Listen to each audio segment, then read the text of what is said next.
नमस्कार दोस्तों, हमारे चैनल पर आपका बहुत-बहुत स्वागत है। दोस्तों, आज हम एक ऐसे व्यक्तित्व से आपको परिचित कराना चाहते हैं, जिन्होंने छोटी ही उम्र में एक महान सफलता प्राप्त की है। पवन जी मीणा सर हैं हमारे साथ। उन्होंने नेट और जेआरएफ परीक्षा भी पास की है। एक छोटी सी उम्र में नेट जेआरएफ करना भी बहुत बड़ी उपलब्धि मानी जाती है दोस्तों। और एक विशेष सब्जेक्ट के साथ यानी कि फिजिक्स सर होता है वो कठिन माना जाता है। इस विषय में उन्होंने ये सफलता प्राप्त की है। तो उनकी यात्रा के बारे में हम जानेंगे। तो पवन सर आपका बहुत बहुत स्वागत है हमारे चैनल पर। धन्यवाद सर। तो पवन सर, ये जो आपने यात्रा की है इसके बारे में अपना थोड़ा सा परिचय बताएं। सर बेसिकली मैं सिक्कर डिस्ट्रिक्ट से अलसाना कस्बे से बिलोंग करता हूँ। मेरी जो स्कूलिंग है वो गांव से हुई है और उसके बाद में मैंने एसके कॉलेज से बीएससी करा जी सर। और मेरी जो एमएससी है वो डूंगर कॉलेज जो है बीकानेर का गवर्नमेंट कॉलेज वहाँ जी से सर। हुई है। जी सर।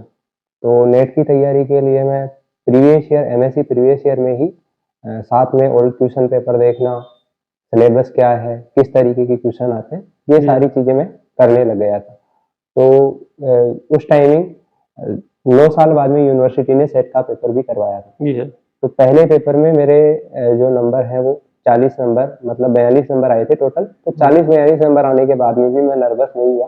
ये मैंने सेट सोचा के कि एग्जाम के बारे में बता रहे हैं सर। सेट का सर 9 साल बाद में करवाया था। अच्छा, बाद में अपने करें। मतलब राजस्थान में पहले सेट होता था स्टेट के लिए, जी कॉलेज सर। जी एजुकेशन सर। के लिए जी जो सर। एंट्रेंस पेपर होता था वो नेट की तरह ही होता है ये, जी सर। लेकिन ये प्रॉपर एक स्टेट के लिए होता है। जी सर। अपने राजस्थान में जैसे राजस्थान सेट चलता जी है। सर। जी सर। तो 9 साल बाद में उन्होंने करवाया तो वो पेपर मैंने दिया। हम्म। वो मेरा पास आउट हो गया, जी क्रैक सर। हो गया वो एग्जाम। उसके बाद में मैंने नेट का पेपर दिया। तो जी। फर्स्ट अटेम्प्ट में मेरे 42 नंबर थे। जी। तो उनको देखकर मेरे को यूँ लगा कि अपन अगर बिना तैयारी के हम्म। 40-42 नंबर ला सकते हैं जी। नेट जैसे एग्जाम में, और एक हम्म। कठिन सब्जेक्ट तो फिजिक्स माना जाता है हम्म। उसमें, तो अपन जरूर जेआरएफ तक पहुंच सकते हैं। जी सर। तो गुरुजनों का भी हम्म। इसके अंदर मैं कहूँगा कि बहुत बड़ा रोल प्ले करता है जी। कि आपके जो टीचर हैं वो आपको गाइड करते हैं, जी। स्टूडेंट उसी तरीके से चलता है। सो वहाँ से जर्नी स्टार्ट हुई मेरी। फिर मैंने सेकंड अटेम्प्ट के लिए तैयारी करी। हम्म। तो जैसे ही 2023 के अंदर दिसंबर का जो पेपर होता है नेट का, हम्म। उसमें मेरे को 78 रैंक से एलएस प्लस जेआरएफ मिली। हम्म। इस तरीके से मेरी स्टार्टिंग हुई। जी सर। यानी कि आपकी जो जेआरएफ में रैंक है वो 38वीं रैंक है। ये बहुत ही अच्छी रैंक मानी जाती है दोस्तों। 38वीं रैंक प्राप्त करना देश में एक महान उपलब्धि कह सकते हैं। तो पवन जी सर, आपसे ये पूछना चाहते हैं कि आपकी जो जीवन यात्रा है उसमें टीचिंग लाइन की शुरुआत कैसी हुई? टीचिंग लाइन सर परिवार में एक छोटी इंजरी हुई थी एक बार। हम्म। मेरे भाई एक्सपायर हो गए थे छोटे। जी उस सर। वो जो टाइमिंग है कोरोना का काल था। जी तो सर। मैंने उस टाइम पे राजस्थान यूनिवर्सिटी का एंट्रेंस टेस्ट दिया था एमएससी के लिए। जी सर। उसमें मैं 1-2 नंबर से रह गया था। जी सर। तो उस टाइमिंग मैंने पलसाना कस्बे में ही एक छोटा कॉलेज है, जी सर। Girls college. जी सर। वहाँ मैंने बीएससी हम्म। के बच्चों को first year, second year, third year को पढ़ाया। जी सर। तो वहाँ से मेरी टीचिंग लाइन में शुरुआत हम्म। हुई। फिर जैसे ही ये हम्म। फेज गया कोरोना वाला, हम्म। उसके बाद में मेरी डूंगर कॉलेज में एंट्री हुई। वहाँ जी पे सर। मैंने एडमिशन लिया। जी सर।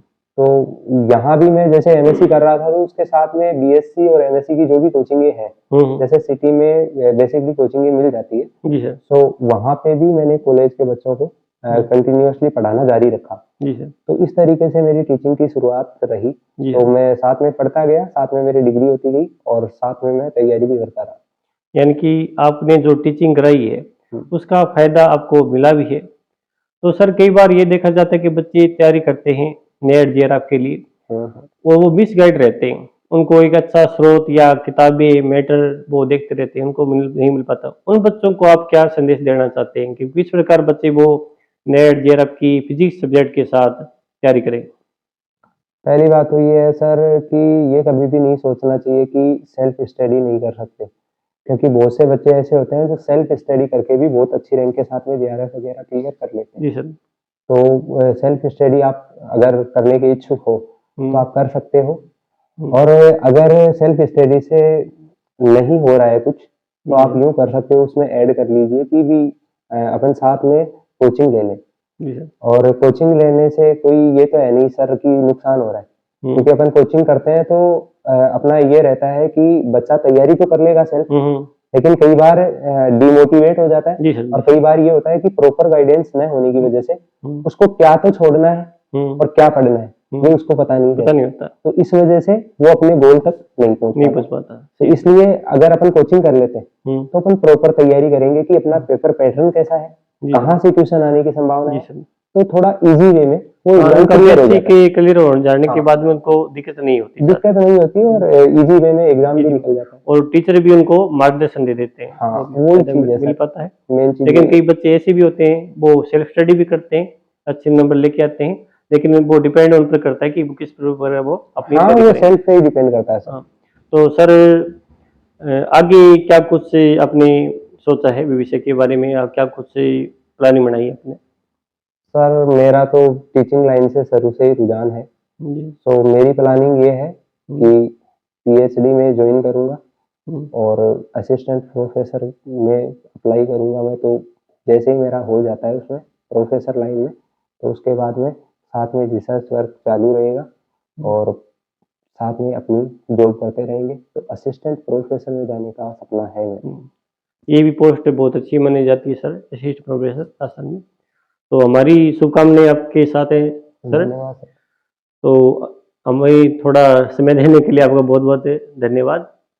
तो दोस्तों ये थे पवन जी मीणा, उन्होंने अभी हाल ही में जेआरएफ नेट परीक्षा पास की है। तो आप हमारे चैनल को सब्सक्राइब करें, कमेंट करें। आपका बहुत बहुत धन्यवाद। शुभ दिन। जय।